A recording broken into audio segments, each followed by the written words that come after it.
নতুন করে প্রতিজ্ঞা করেছি, না রেজিনগর থাক, অন্য কাউকে দিয়ে জিতাবো, বেলডাঙ্গা অন্য কাউকে দিয়ে জিতাবো, নওদা তৃণমূল নেতৃত্ব যাকে বলবে তাকেই জিতাবো। মুর্শিদাবাদ জেলার 22টা সিটের মধ্যে জঙ্গিপুরে আছে 9টা। জঙ্গিপুর সাংগঠনিক জেলা, জঙ্গিপুর পুলিশ পিডির আন্ডারে 9টা বিধানসভা আছে। আর আমাদের বহরমপুর পুলিশ পিডি কাঁদি সাব ডিভিশনের 3টে বিধানসভা, ওদিকে একটা খড়গ্রাম বিধানসভাটা জঙ্গিপুরের সঙ্গে আছে। আর আমাদের জলঙ্গি, রানীনগর, ডোমকল, নওদা, বহরমপুর, রেজিনগর, বেলডাঙ্গা, ভরতপুর, বড়ুয়া, কাঁদি, এই 13টি বিধানসভা কিন্তু আমাদের বহরমপুর পুলিশ পিডির অন্তর্গত এবং বহরমপুর সাংগঠনিক জেলার অন্তর্গত। আমি আমার ভাই অপূর্ব সরকারকে বলবো, নিজের চরকায় একটু বেশি তেল দেন ভাই, আপনার জায়গাটা সুরক্ষিত রাখার একটু বেশি চেষ্টা করুন, নাহলে আগামী দিনে বিপদে আপনি পড়বেন। বিজয় সম্মেলনী অনুষ্ঠানের মঞ্চ থেকে বিস্ফোরক মন্তব্য করলেন ভরতপুরের তৃণমূল বিধায়ক হুমায়ুন কবির। এদিন তিনি প্রকাশ্যে দলীয় নেতৃত্ব ও প্রশাসনের ভূমিকা নিয়ে ক্ষোভ প্রকাশ করেন। তার বক্তব্যে তৃণমূলের অন্দরেই শুরু হয়েছে জল্পনা। রাজনৈতিক মহলের একাংশের মতে পুজোর পরেই ভরতপুরের রাজনীতিতে বড়সড় পরিবর্তনের ইঙ্গিত দিচ্ছে এই মন্তব্য। বিনিময়ে পঞ্চায়েতের টিকিট বিলি করলো আর আমার নামে কুৎসা কালিমা মৃত্যু করার চেষ্টা করলো। সেই দিন আবার একবার নতুন করে প্রতিজ্ঞা করেছি, না রেজিনগর থাক, অন্য কাউকে দিয়ে জিতাবো, বেলডাঙ্গা অন্য কাউকে দিয়ে জিতাবো, নওদা তৃণমূল নেতৃত্ব যাকে বলবে তাকেই জিতাবো। মুর্শিদাবাদ জেলার 22টা সিটের মধ্যে জঙ্গিপুরে আছে 9টা। জঙ্গিপুর সাংগঠনিক জেলা, জঙ্গিপুর পুলিশ পিডির আন্ডারে 9টা বিধানসভা আছে। আর আমাদের বহরমপুর পুলিশ পিডি কাঁদি সাব ডিভিশনের 3টে বিধানসভা, ওদিকে একটা খড়গ্রাম বিধানসভাটা জঙ্গিপুরের সঙ্গে আছে। আর আমাদের জলঙ্গি, রানীনগর, ডোমকল, নওদা, বহরমপুর, রেজিনগর, বেলডাঙ্গা, ভরতপুর, বড়ুয়া, কাঁদি, এই 13টি বিধানসভা কিন্তু আমাদের বহরমপুর পুলিশ পিডির অন্তর্গত এবং বহরমপুর সাংগঠনিক জেলার অন্তর্গত। আমি আমার ভাই অপূর্ব সরকারকে বলবো, নিজের চরকায় একটু বেশি তেল দেন ভাই, আপনার জায়গাটা সুরক্ষিত রাখার একটু বেশি চেষ্টা করুন, নাহলে আগামী দিনে বিপদে আপনি পড়বেন। আমি চাই না আপনি আবার 4 বারের পরে 5 বারের বেলায় কোন রকম ওই প্রমথেশ বাবু যখন 3 বার জিতেছিল, সিদ্ধার্থ শঙ্কর রায়কে হারিয়েছিল, নুরুল ইসলাম চৌধুরীকে হারিয়েছিল এবং আমাদের প্রদীপ মজুমদারকে হারিয়েছিল, তারপরে তিনার দাম্ভিকতা এসেছিল যে আমাকে আর কেউ হারাতে পারবে না, আমি সিদ্ধার্থ শঙ্কর রায়কে হারিয়েছি, কাজেই আমাকে কেউ হারাতে পারবে না। তারপরে দেখা গেল আমরা তখনকার রবিনহুড বহরমপুরের ওই নবগ্রাম বিধানসভার বিধায়ক ছিল 96 সালে, তাকে 99 সালে বহরমপুরে এই প্রমথেশ মুখার্জি কিছুদিন আগে প্রয়াত হয়েছে। তিনি বড়ুয়ার লোক ছিলেন, মাস্টারমশাই ছিলেন, সজ্জন ব্যক্তি ছিলেন। তাকে বিরুদ্ধে অধীর বাবুকে দাঁড় করিয়ে আমরা 1999 সালে কিন্তু প্রমথেশ মুখার্জির পরাজয় ঘটিয়েছিলাম। তেমনি মমতা বন্দ্যোপাধ্যায় 1984 সালে ইন্দিরা গান্ধীর 31 অক্টোবর 1984 তার দেহরক্ষীর গুলিতে শতবান সিং এবং কেওর সিং এর গুলিতে নিহত হওয়ার পর তার সুযোগ্য পুত্র রাজীব গান্ধী ভারতবর্ষের প্রধানমন্ত্রীর দায়িত্বে ছিলেন। সেই সময় অতর্কিতে 14 মাস বাকি থাকতে রাজীব গান্ধী আরেকবার ভারতবর্ষের একটা অকাল সাধারণ নির্বাচনের ডাক দিয়েছিলেন 1984 সালের ডিসেম্বর মাস। সেই ডিসেম্বর মাসে আমাদের আজকের নেত্রী সোমনাথ চট্টোপাধ্যায়, প্রত্যক্ষ আইনজীবী ব্যারিস্টার সোমনাথ চট্টোপাধ্যায়, যাদবপুর কেন্দ্রে তিনি সিপিএম এর সাংসদ, তার বিরুদ্ধে 34 বছরের মমতা বন্দ্যোপাধ্যায় ছাত্র নেত্রী তাকে দাঁড় করালো রাজীব গান্ধী।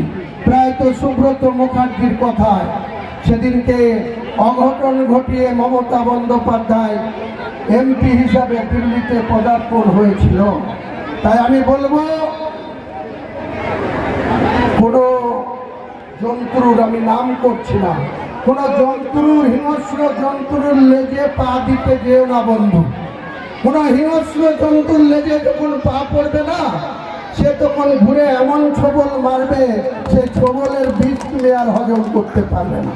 তাই এখানকার মাতব্বর, তার তো প্রমোশন হয়েছে, তিনি এখনো লোককে বলে বেড়াচ্ছে যে আমার বাবা আছে কাঁদিতে, এখনো আমি আবার ফেরত আসবো। তোমার বাবার চেয়ার কত দিন থাকে সেটাও আমি 2026-এর পরে দেখব, যে তোমার বাবার চেয়ারটা কতদিন সুরক্ষিত থাকে। আমি হুমায়ুন কবির চ্যালেঞ্জ, এর আগে আবু তাহের খানকে এই পদ থেকে সরিয়েছি, চ্যালেঞ্জ করে সরিয়েছি। এরপরে শাওনি সিংহরাইকে এই পদ থেকে চ্যালেঞ্জ করে সরিয়েছি। আজকে আবার প্রতিজ্ঞা করলাম 2026-এর ইলেকশনের পরে তোমার এবং তোমার বাবার পদ্মা পার করে দেবো তোমাকে। আমি এই ভারতবর্ষের মাটিতেই থাকবো, মুর্শিদাবাদের মাটিতেই থাকবো, ভরতপুরের মাটিতেই থাকবো, সালানের মাটিতেই থাকবো। কাঁদি তুমি সুরক্ষিত কি করে রাখো, সেই চিন্তায় বেশি মনোবেশ দাও বন্ধু। আমাকে বেশি ঘাটাবো না, অনেক ঘাটানি আমি খবর পাচ্ছি। আজকের এই মিটিং আসার জন্য তোমার কিছু চামচারা হুমকি দিচ্ছে, ওই জজান অঞ্চলে, গড্ড অঞ্চলে তাদেরকে হুমকি দিচ্ছে যে যদি এই হুমায়ুন কবিরের মিটিংয়ে যাই আমার থেকে খারাপ কেউ হবে না, তাই বলে তাকে নাকি শাসাচ্ছে আমাদের কিছু প্রধানকে, কর্মীকে।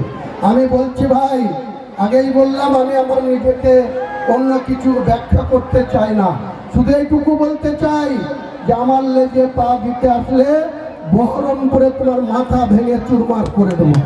বহরমপুরে অজিত চৌধুরীকে জিজ্ঞেস করবা, 2005 সালে তখন বুদ্ধবাবু ভট্টাচার্য মুখ্যমন্ত্রী, তিনি পুলিশ মন্ত্রী, সিপিএম এবং কংগ্রেসের একটা অংশ। প্রায়ত মান্নান হোসেন এমপি ছিল কংগ্রেসের, সেও অজিত চৌধুরীর বিরোধিতা গিয়েছিল। আজকে তৃণমূলের যিনি চেয়ারম্যান, হরিহরপাড়ার বিধায়ক, ওই নিয়ামত শেখও সেদিন অজিত চৌধুরীর বিরুদ্ধে গিয়েছিল। তারা সবাই মিলেমিশে অজিত চৌধুরীকে লেজে গোবরে করতে চেয়েছিল। তারা বহরমপুরে থাকতো, আর আমি 30 কিলোমিটার দূরে মানিকগড় মোড় থেকে গিয়ে অজিত চৌধুরীকে সাপোর্ট দিয়ে অজিত চৌধুরীর একটা লোম হেলাতে তোমরা পারোনি। আমি আগেই বলছি, আমাকে বেশি কড়কালে, আমাকে বেশি ধমকালে, আমাকে বেশি চমকালে, আমি যেদিন ফিউরিয়াস হয়ে যাই, সেদিন আমার সামনে কে আছে? এসপি আছে না ডিএম আছে, না তুমি জেলা সভাপতি আছো, না তুমি কোন একজনকে ঠকিয়ে তালগ্রাম থেকে গিয়ে কাঁদিতে অট্টালিকা হাত দিয়েছো, সব আমার কাছে নস্যি হবে। নস্যির মতো টানবো আর নাক ঝেড়ে তোমাকে আজাড় করে দেবো। পরিষ্কার করে বলছি, আমাকে বেশি চমকানো ধমকানো করবে না।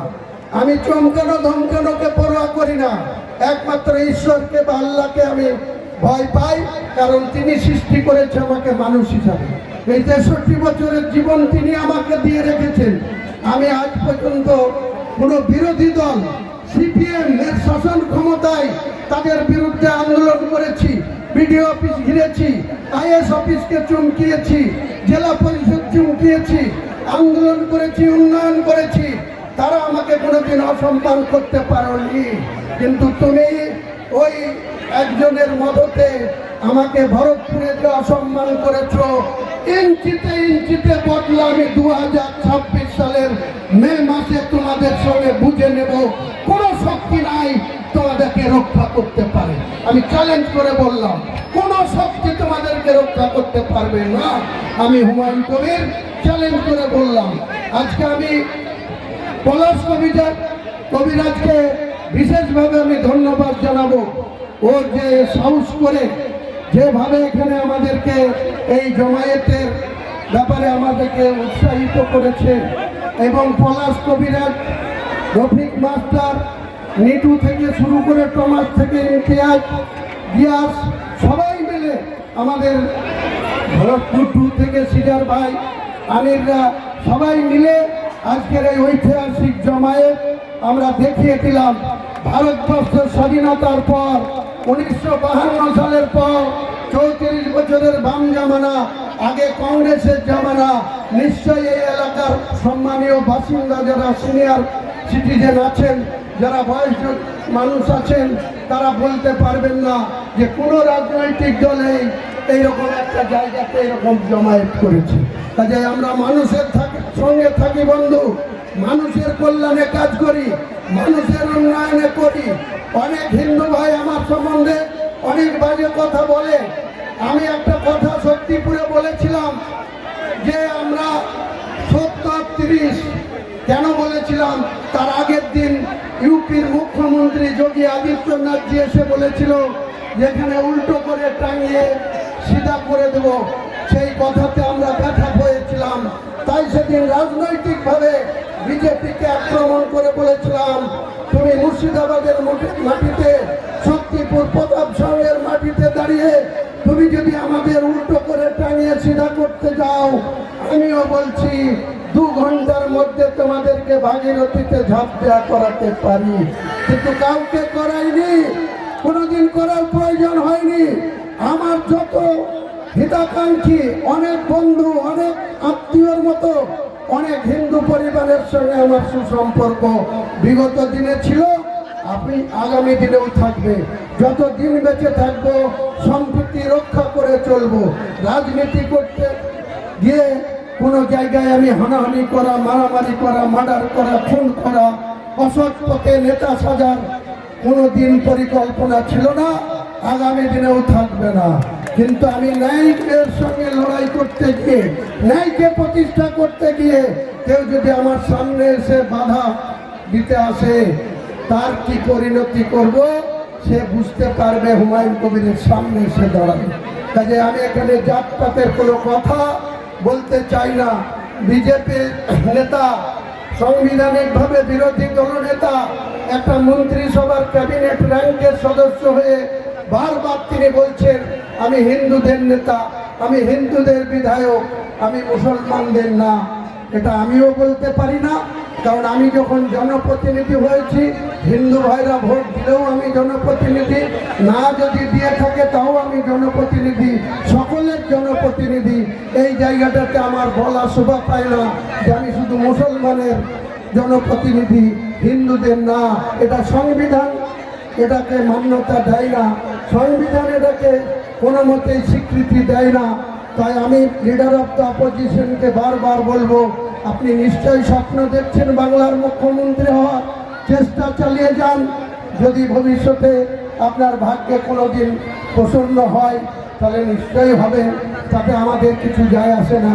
কিন্তু আমি দেখতে পাচ্ছি 2026-এ আবার স্বমহিমায় মমতা বন্দ্যোপাধ্যায় 4র্থবারের জন্য মুখ্যমন্ত্রীর গদিতে বসা, শুধু সময়ের অপেক্ষা।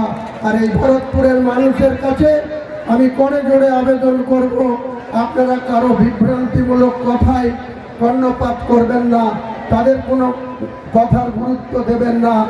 আপনাদের সঙ্গে আমি আছি, আগামী দিনেও থাকব। আর সব রকম চেষ্টা করে এই লোহাদা ঘাটের ব্রিজ ভোটের আগেই শুরু করার বা টেন্ডার প্রসেস কমপ্লিট করার চেষ্টা করব। নিশ্চয়ই হয়ে যাবে, আপনারা আশা রাখুন, ভরসা রাখুন। লোহাদা ঘাটের ব্রিজ হলে আপনাদের এই লোহাদা থেকে ভরতপুর চৈধারের যত জমি আছে, যত সম্পদ আছে, যত ব্যবসা বাণিজ্য, আরও অনেক রাইস মিল আছে, তাদের সকলের কিন্তু অনেক উপকার হবে। মার্কেটটা ওপেন হয়ে যাবে। ভরতপুরের সঙ্গে বেলডাঙ্গা 2, শক্তিপুর, বাজারসোর অনেক যোগাযোগ আরও নিবিড় হয়ে যাবে, আরও শক্তপুষ্ট হয়ে যাবে। তাই আগামী দিনে আমি শুরু থেকেই মমতা ব্যানার্জিকে বারবার বলেছি, আমাদের জেলা শাসক রাজস্বী মিত্রকে বারবার বলেছি, ডিপিআর তৈরি হয়েছে, আগামী দিনে ফান্ড অ্যালোকেশন করার পর যাতে টেন্ডারটা জানুয়ারির মধ্যে হয় সেটা সব রকম চেষ্টা করব। আপনাদের বক্তব্যের মধ্যে আপনাদের কারো ব্যক্তিগত আঘাত লাগলে আপনাদের সন্তান, আপনাদের ভাই, আপনাদের বন্ধু, আপনাদের আত্মীয় মনে করে ক্ষমা করে দেবেন। জয় হিন্দ। বন্দে মাতরম, মমতা ব্যানার্জি জিন্দাবাদ।